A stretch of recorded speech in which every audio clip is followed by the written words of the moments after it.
नमस्कार, मैं रीनू यादव आप सभी दर्शकों का अन्नदाता कार्यक्रम में स्वागत करती हूं। किसान का जीवन बहुत मुश्किल होता है। वह अपने खेतों में लंबे समय तक काम करता है, उसका ध्यान सदैव फसल में ही लगा रहता है। वे अपनी कड़ी मेहनत की ताकत पर अपना जीवन व्यतीत करता है। ऐसे ही किसानों की प्रगति के लिए हम खेती बाड़ी से जुड़ी बहुत सी नई लाभकारी जानकारियां हर रोज सुबह लेकर आते हैं।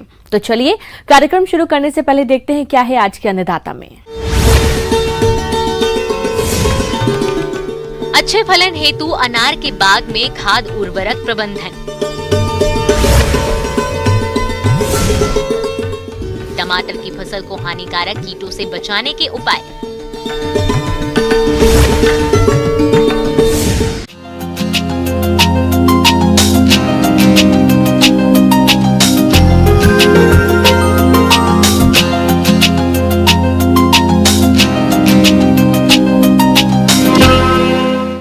अनार पौष्टिक गुणों से भरपूर, स्वादिष्ट और रसीला फल है। इसमें fibre, vitamins, folic acid, antioxidant और औषधीय गुण मौजूद होते हैं।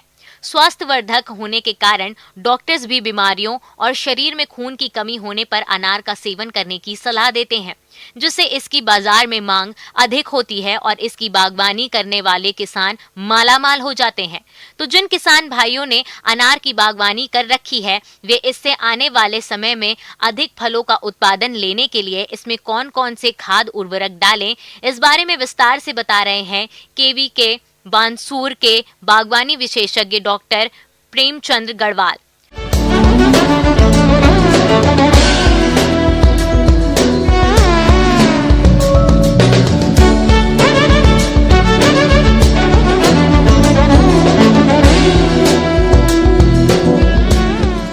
अभी ये जो समय है, फलदार जो पौधे हैं उसमें खाद देने का समय है। जो 3 साल तक जो पौधे हुए हैं उनमें शुरुआत में जुलाई अगस्त के महीने में खाद दिया जाता है और बाद में उनके सीजन के हिसाब से फूल आने से 1 से 1.5 महीना पहले अपन खाद डालते हैं।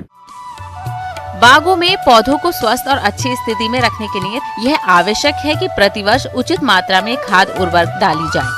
यदि फल वृक्षों को मृदा से आवश्यक पोषक तत्व उचित मात्रा में हमेशा उपलब्ध होता रहे तो निश्चित रूप से फलोत्पादन अच्छा होगा।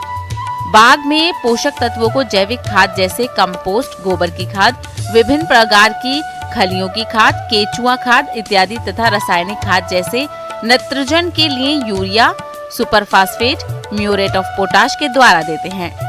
बाग में खाद उर्वरकों का प्रयोग मिट्टी जांच रिपोर्ट के आधार पर करनी चाहिए। ऐसा करने से उर्वरकों की बचत होती है और लागत में कमी आती है। पौधों का समुचित विकास होता है। तो चूंकि बात करते हैं, जैसे ये अभी आप देख रहे हैं अनार का ये पौधा आप यहाँ पर देख रहे हैं और इस अनार के पौधे के लगभग 1 मीटर की दूरी के ऊपर जो खाई है वो खाई खुदी हुई आप देख रहे हैं। ये इसके चारों तरफ 1 मीटर दूरी के ऊपर ये जो खाई है, ये खाई हमने बनाई है। ये खाई इसलिए बनाई है क्योंकि इसकी जो जड़ें होती हैं वो जड़ें थोड़ी दूर होती है। जो फीडर रूट्स, जो यानी कि भोजन लेने वाली जो जड़ें होती है वो इससे थोड़ी दूर होती है। इसलिए हम ये एक खाई बनाते हैं। जो भी गहरी जड़ वाले पौधे होते हैं, अमरूद को छोड़ करके करीब करीब सभी पौधों में हम ये टेक्निक अपनाते हैं। और इसमें क्या करते हैं कि जो पौधे की उम्र है उसके हिसाब से हम इसमें खाद डालते हैं। जैसे ये दूसरी साल है इस पौधे के लिए, तो इसके लिए लगभग 20 किलो गोबर की खाद लेते हैं और लगभग आधा किलो SSP लेते हैं और लगभग 250-300 ग्राम यूरिया लेते हैं, लगभग 80 ग्राम म्यूरेट ऑफ पोटाश लेते हैं, 20 ग्राम सूक्ष्म खाद लेते हैं और लगभग 50 ग्राम कार्बोफ्यूरान लेते हैं। और इतना ही हमें जो नीम की खली है, लगभग 200 से 250 ग्राम नीम की खली है, वो हमें लिया जाता है।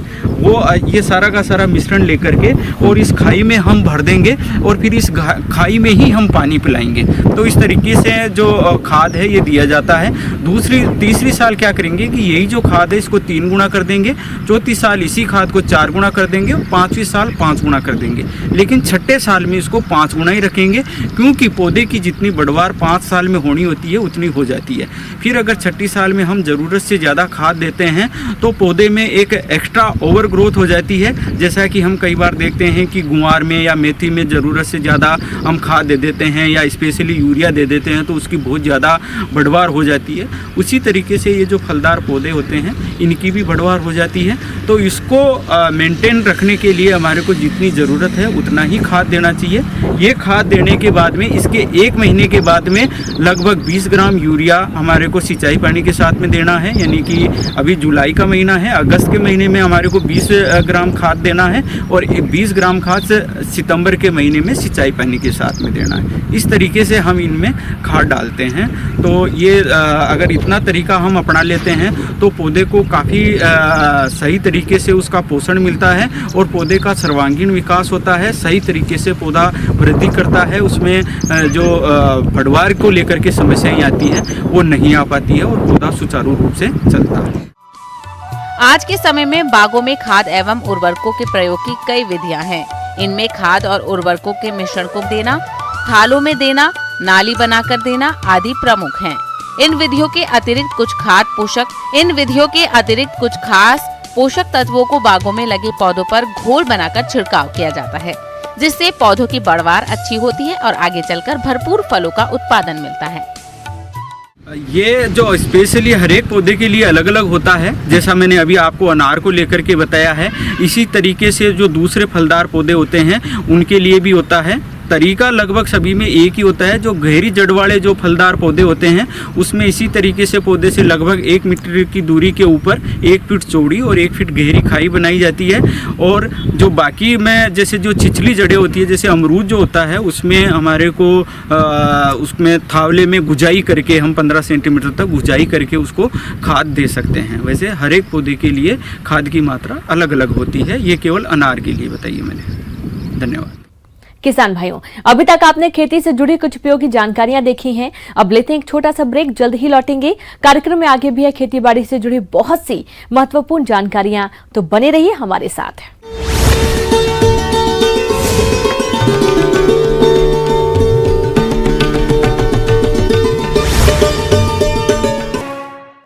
ब्रेक के बाद एक बार फिर से आप सभी दर्शकों का अन्नदाता में स्वागत है। चलिए अब रुख करते हैं अगली कड़ी की ओर।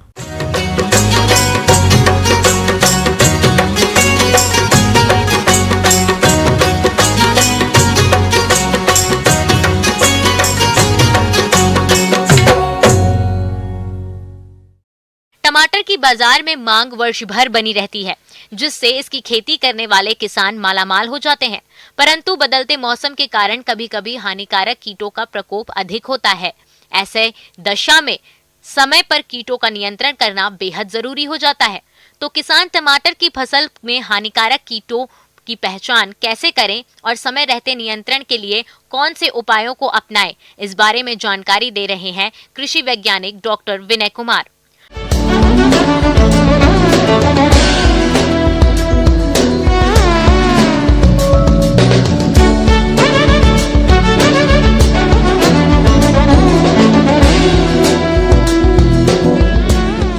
किसान भाइयों, अक्सर ये देखा जाता है कि टमाटर के फसल पे सबसे ज़्यादा जो क्षति करती है कीड़ों के हिसाब से, वो टमाटर का फल बेधक है।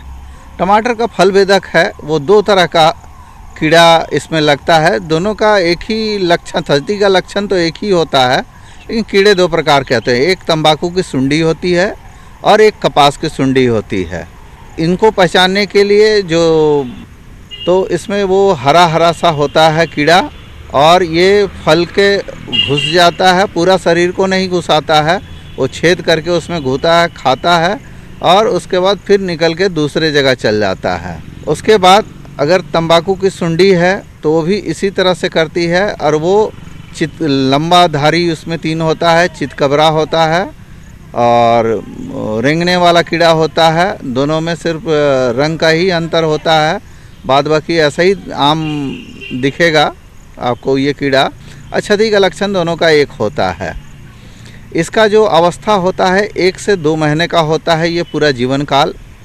और इसमें क्या है कि ये जो दोनों कीड़ा हैं ये बहुत तरह के फसलों में लगते हैं। भिंडी में लगता है, कपास में लगता है, चना में लगता है, सोयाबीन में लगता है, विभिन्न प्रकार के फसलों में ये लगती हैं। इसलिए इनका रोकथाम ना बहुत ही मुश्किल है।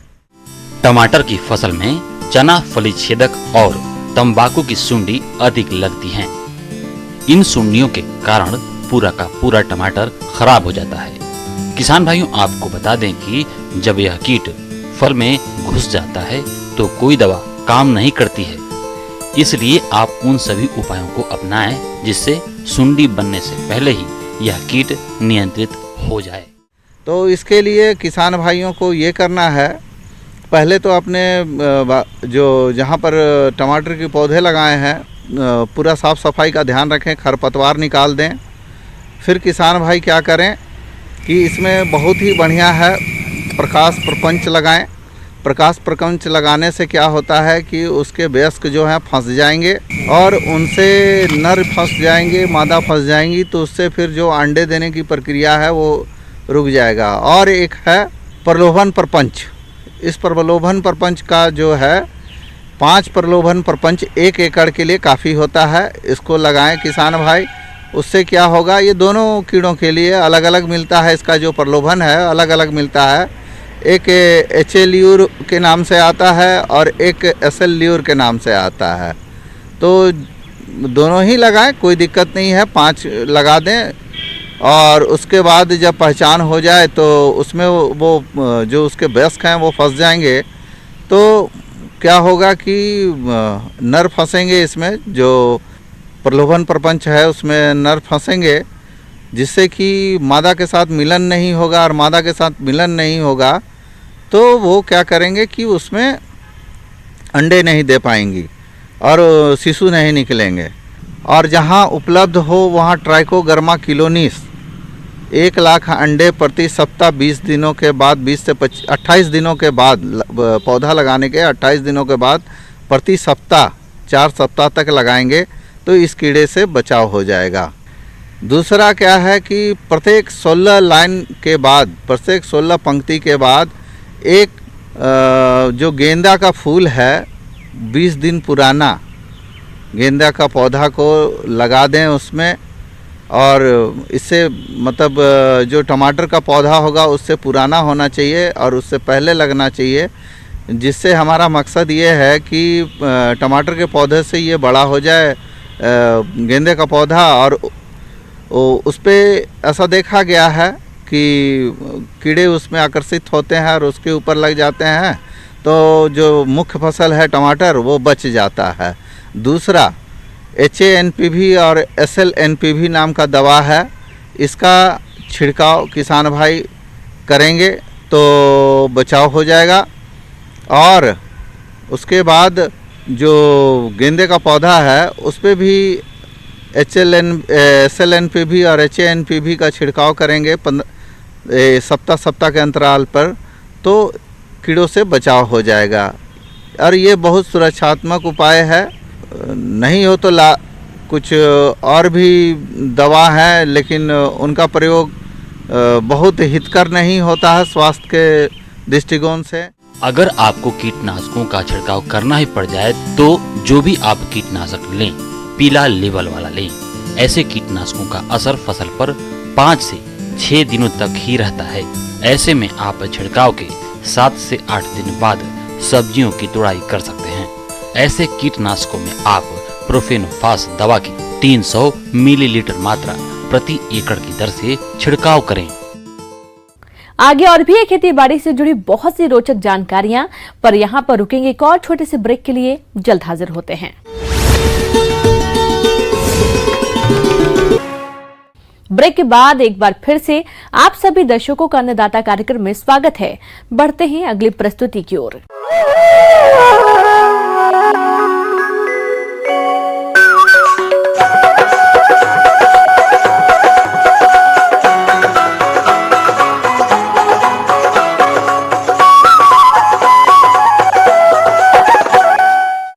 राज्य के अनेक किसान भाई कृषि सह व्यवसायों के अंतर्गत मुर्गी पालन व्यवसाय को अपनाते हैं और अधिक लाभ भी कमाते हैं। लेकिन इस व्यवसाय में कई घातक रोगों का प्रकोप भी होता है। इन्हीं में से एक रोग है कॉक्सीडियोसिस या खूनी दस्त। यह एक भयंकर परजीवी रोग है। इस रोग के कारण मुर्गियों के चूजे बहुत तेजी से मरने शुरू हो जाते हैं, जिससे यह व्यवसाय घाटे में बदल जाता है। तो आप कैसे करें इस रोग की पहचान और समय रहते उपचार, आइए जानते हैं पशु विशेषज्ञ डॉक्टर भूषण कुमार सिंह से।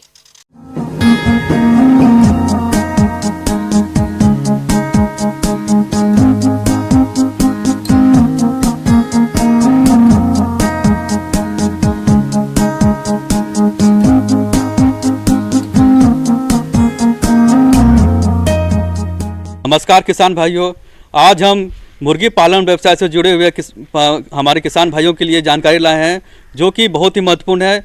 हमारे मुर्गी पालक भाई जो हैं वो इससे क्या प्रभावित होते होंगे, उनकी मुर्गियां प्रभावित होती होंगी। इस रोग का नाम है कोक्सीडियोसिस या खूनी दस्त। ये प्रायः बच्चे से लेकर बड़े मुर्गियों तक दोनों में पाया जाता है। और इसमें क्या होता है कि इसमें जो दस्त होता है और दस्त खूनी दस्त होता है, तो ये बहुत ही ज़्यादा जानलेवा हो जाती है मुर्गियों के लिए। तो ये कोक्सीडियोसिस के बारे में हम बताना चाहेंगे कि ये एक प्रोटोजोआ जनित परजीवी रोग है जो कि क्या होता है, जो आंत है मुर्गियों का आंत को इन्फेक्ट करता है। इस कारण से क्या होता है कि इसमें बहुत खूनी दस्त होता है। ये प्रोटोजोआ जनित रोग है जिसके कारण चूजों में अधिक मृत्यु दर तथा पठौरों में देरी से अंडा देने की अवस्था तथा वयस्क मुर्गियों में अंडा देने की क्षमता में कमी आती है।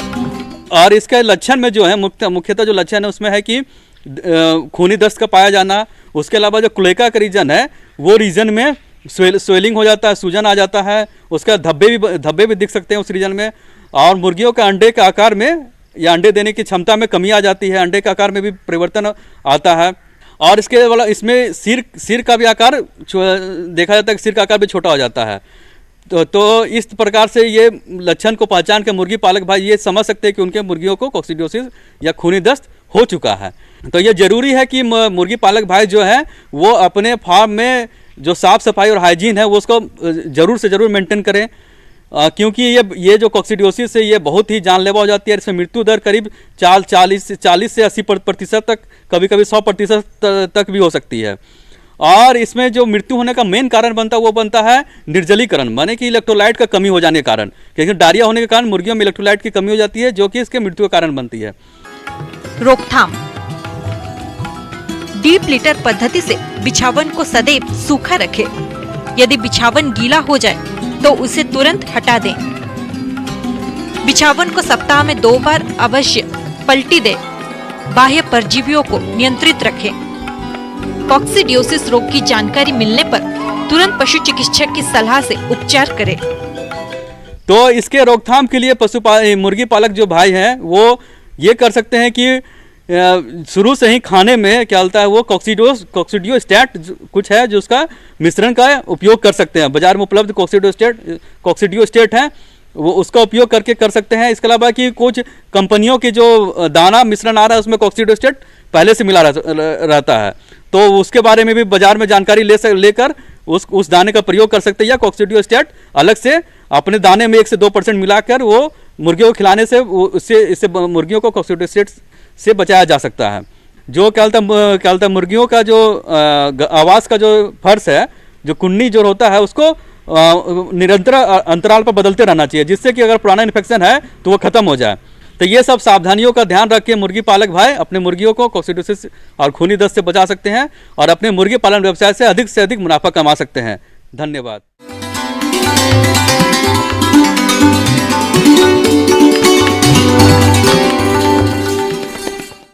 अन्नदाता हेल्पलाइन निःशुल्क फोन संपर्क सेवा के माध्यम से आपके द्वारा पूछे गए प्रश्नों में से 1 या 2 महत्वपूर्ण प्रश्नों को हम अपने कार्यक्रम में शामिल करते हैं और इसी के तहत आज का चयनित प्रश्न और उसका जवाब इस प्रकार है। अन्नदाता निःशुल्क फोन संपर्क सेवा के माध्यम से पूछे गए प्रश्नों में से आज हमने जिस प्रश्न को कार्यक्रम में शामिल किया है उसे पूछा है ग्राम बिजौली, जिला अजमेर के कृषक अतुल कुमार ने। आप पामारोजा की खेती के बारे में संपूर्ण जानकारी चाहते हैं तो अतुल कुमार जी आपकी जानकारी के लिए प्रस्तुत है कार्यक्रम का ये अंश। देखिए, पामारोजा पूरी तरह से कम पानी चाहने वाले क्षेत्रों में और वर्षा पर आधारित फसल है। इसके 2 तरीके से प्लांटिंग की जाती है, एक तो बीज के द्वारा सीधी बुवाई करके और दूसरा नर्सरी बनाकर ट्रांसप्लांटिंग द्वारा। किसान भाइयों, इसकी नर्सरी तैयार करके रोपाई करना उचित रहता है।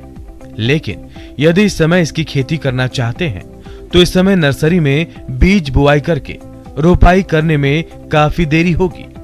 इसलिए नर्सरी तैयार नहीं कर पाए हैं तो इस समय सीधे खेत में ही बुआई करें। जहां तक बीज की मात्रा की बात है तो 1 हेक्टेयर खेत में बुआई के लिए 2 किलोग्राम बीज की आवश्यकता होती है, लेकिन बीज काफी बारीक होता है, इसलिए अच्छा होगा कि 2 किलोग्राम बीज में 15 से 20 किलोग्राम बारीक मिट्टी मिलाकर बुआई करें। जिन किसानों ने नर्सरी तैयार किया है वे रोपाई के समय कौन कौन सी बातों का ध्यान रखें, आइए विस्तार से जानते हैं।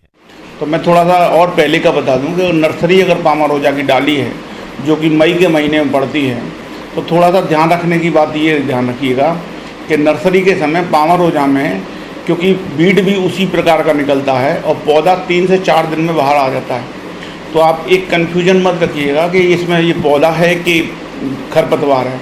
और कुछ गलतियां किसान ये करते थे, खरपतवार समझ के पौधे को निकाल देते हैं, तो ये इसमें ध्यान रखना है, बिल्कुल नहीं करना। उसके बाद जब पौधा आपका 45 से 40 दिन का हो जाए तो उसको खेत में वही आपका 45 से 60 सेंटीमीटर की दूरी पे, लाइन टू लाइन 60 सेंटीमीटर और पौधे से पौधा 45 सेंटीमीटर दूरी पे लगा देना चाहिए। अब ये ट्रांसप्लांटिंग का मेथड है। और नर्सरी सीधी बुवाई में सीड डालकर भी आप बरसात के समय कर सकते हो, जो कि लेकिन ध्यान रखना कि सीड बीज बहुत गहरा नहीं होना चाहिए, क्योंकि गहराई पे वो निकलने की संभावना बहुत कम हो जाएगी। और दूसरा उसमें ध्यान रखने की, जैसे ही बीज अगर अंकुरित कर गया है तो एक थिनिंग प्रक्रिया जरूर उसमें करनी पड़ेगी, जो कि दूरी मेंटेन करने के लिए पामारोजा बहुत ज़रूरी है, क्योंकि पामारोजा कम से कम आपके हिसाब से 4 मीटर के आसपास हो जाता है, तो इसके हिसाब से वो बहुत ज़रूरी है। तो 4 मीटर का मतलब की ऊंचाई वाला पौधा अगर हो जाएगा तो उसकी दूरी भी प्रॉपर होना जरूरी है। तो 45 से 60 सेंटीमीटर तक की दूरी मृदा के आधार पर रखी जाती है, तो उसमें आपको थिनिंग करना बहुत ज़रूरी है। जो ट्रांसप्लांटिंग से लगाया है उसमें ये ध्यान रखना जरूरी है कि पौधे अगर मर गए तो तुरंत गैप फिलिंग करें, गैप फिलिंग करना अति आवश्यक है। रासायनिक उर्वरकों में खेत की तैयारी के समय 110 किलोग्राम डीएपी और 70 किलोग्राम म्यूरेट ऑफ पोटाश का प्रयोग करें। अगर मिट्टी अधिक उपजाऊ है तो उर्वरकों की मात्रा कम कर दें या ऐसी मृदाओं में गोबर की खाद का ही प्रयोग करें, रासायनिक उर्वरकों का प्रयोग न करें। इसमें जब ग्रासी फसल है तो इसमें नाइट्रोजन की अधिकता रखेंगे तो ये जितनी जल्दी हर बार जितनी कटाई होगी, कटाई के समय या बरसात के बाद, जैसे टिलरिंग स्टेज हो रही है अभी पामारोजा में, कल्ले निकल रहे हैं, इस स्टेज में सबसे ज़्यादा पोषक तत्वों की ज़रूरत होती है, क्योंकि जितना घने होगा पौधा उतना ही बढ़ेगा। तो उस समय खाद देना बहुत ज़रूरी है। आपका जो कम से कम 40 किलोग्राम नाइट्रोजन जो कि 150 kg को पर 3 बार में डालते हैं हम लोग, तो ये हर बार जो है एक ड्रॉप ड्रेसिंग डालना अभी ज़रूरी है, क्योंकि बरसात के टाइम में नाइट्रोजन की कमी होने लगती है, तो उस स्थिति में इसको डालना बहुत ज़रूरी है टॉप ड्रेसिंग के द्वारा, जिससे इसकी बढ़वार में मदद मिले। और स्टार्टिंग के पौधों में जैसा मैं बता रहा हूँ कि स्टार्टिंग में फसल को मजबूती देना बहुत ज़रूरी है, तो निकाई गुड़ाई खरपतवार निकालना बहुत ज़रूरी है। स्टार्टिंग में जब पौधा चल जाता है तो उसके बाद फिर ये पौधा अपने आप ही खेत फसल को भर लेगा। ये पेरेनियल चलने वाली फसल है और साल में आराम से 3 से 4 बार इसको काटा जा सकता है।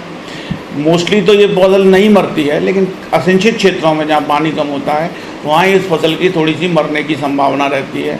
तो कुछ बातें वहाँ यहाँ ध्यान रखने की हैं कि पूरी फसल की मैच्योरिटी होने पर ना काटा जाए, उससे पहले ही फसल को काट लिया जाए, क्योंकि बीज अगर बनने तक पूरा काटेंगे तो उसमें मरने की संख्या ज़्यादा हो जाती है, तो हर बार आपको फिर नर्सरी बना के पौधे रोपने पड़ेंगे। तो इसलिए आप ध्यान रखें कम मैच्योर पे ही काट लें, जिससे तेल की मात्रा भी अच्छी आती है और आपके तेल का जो प्रति एनुअल एवरेज लेंगे तो वो उससे अधिक आएगा।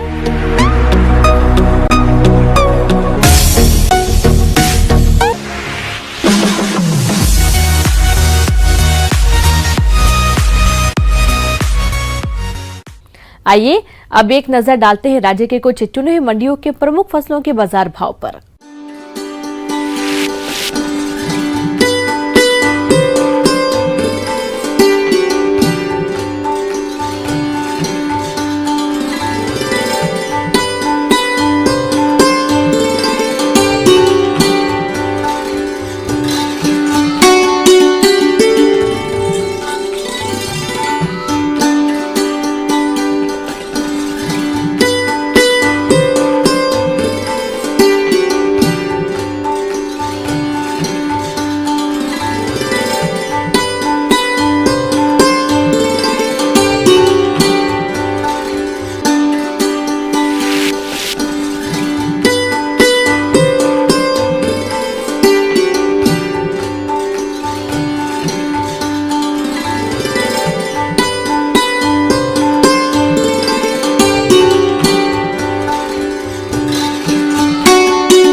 किसान भाइयों, अन्नदाता आपकी सेवा के लिए संकल्परत है।